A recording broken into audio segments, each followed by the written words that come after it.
Kadang-kadang jadi student ni memang frust tau. Kau belajar lama-lama, belajar berjam-jam sampai mata merah macam ni.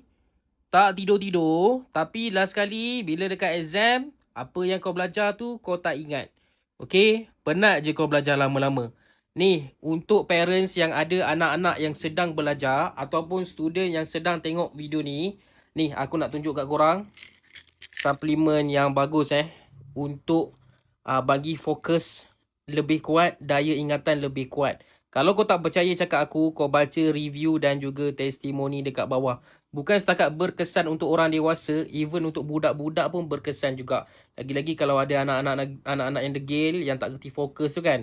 Yang ini pun kau boleh bagi makan juga. Harga tak adalah mahal mana, and kalau korang nak beli, better korang beli yang banyak-banyak terus, lebih jimat, lebih berbaloi. Saya ni dah review banyak tau perfume kereta, dan bagi saya perfume kereta yang jenis fiber lebih wangi dan tahan lama daripada jenis yang gel-gel, jenis yang cecair macam tu. Okay, contohnya yang fiber jenis yang saya tengah pegang ni guys.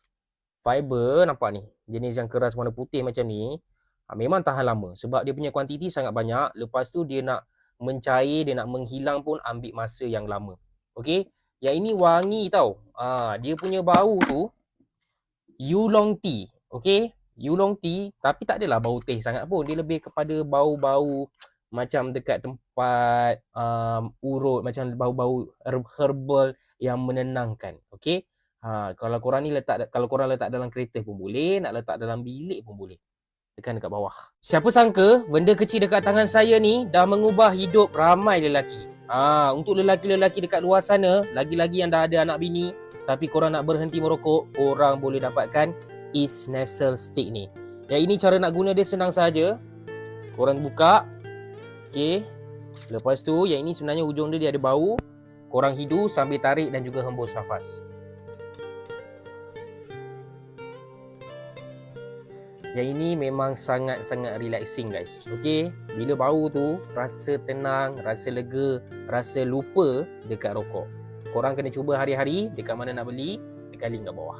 Lelaki-lelaki yang rambut dah nak tumbuh tu, kalau nakkan rambut korang lebat, volume cantik, tak nampak ni, korang dapatkan Biotin Gamis ni. Yang ini korang tinggal nak makan, tinggal nak kunyah sahaja setiap hari. Tekstur dia kenyal, rasa dia macam sugus oren tau. Apa function benda ni? Dalam ni ada biotin ataupun vitamin B yang bagus untuk pertumbuhan akar rambut. Kalau korang tak percaya, korang boleh search dekat Google apa benefit biotin. Memang kebanyakannya untuk rambut. Alright, so yang ini korang boleh makan setiap hari dan beli dekat bawah.